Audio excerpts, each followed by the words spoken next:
Well, today the Prime Minister has announced $10,000 bonuses to new apprentices to help relieve the housing crisis that Australia is experiencing at the moment. Joining me live is Master Builders Australia Chief Executive Denita Wawn. Denita, good morning to you. Thanks for your time today. You're happy about the announcement, of course? Absolutely. We need as many tradies as possible. We've got a housing crisis in this country, and part of it is because we've got a skill shortage. So anything to do that will help us not only encourage people into a trade, but actually complete a trade is critical.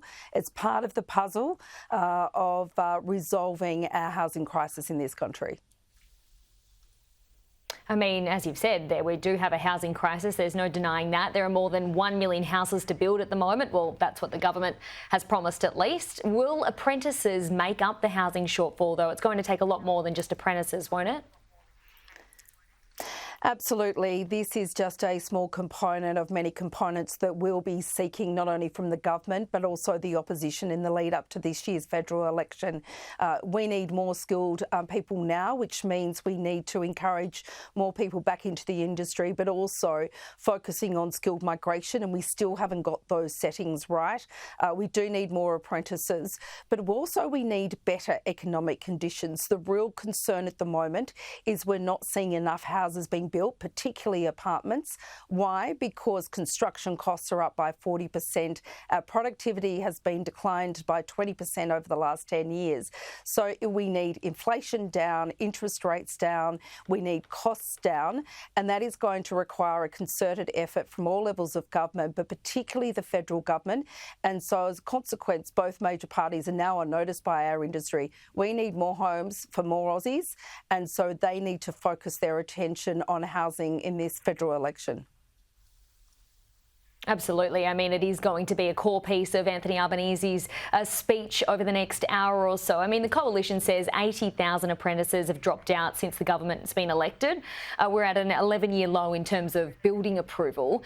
The rental market is tough as well. We know that, and people can't buy a house because the supply just isn't there. Then there's this labour shortage. But then there's the other side of this, Denita, because without roads, rail, sewerage and water, without that you can't build homes. So what do you need now moving forward in regards to that as well?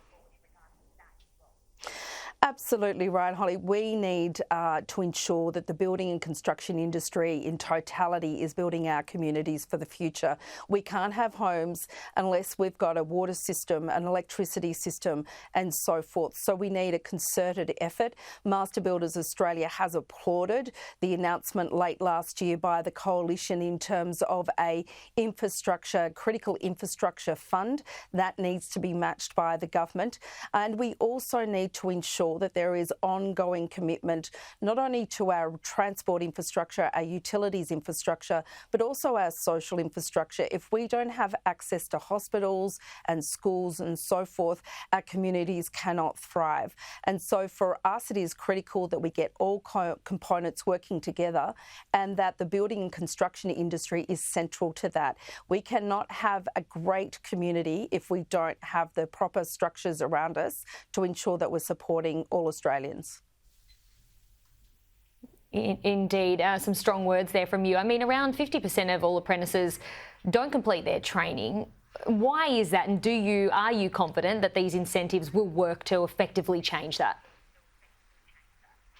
Certainly the incentives are good, but we need more. We need more support for apprentices as they're going through their apprenticeship. We need more support for employers. When we had employer incentives, we certainly saw an uptick of apprentices, both in terms of numbers but also completions. And so we'll be talking to the government but also the coalition in terms of what suite of policy measures are required to ensure we get people and that they complete their trade. Certainly, we also need to encourage people to actually understand the opportunities. We'll be releasing in the next few weeks a Construct Your Career Guide.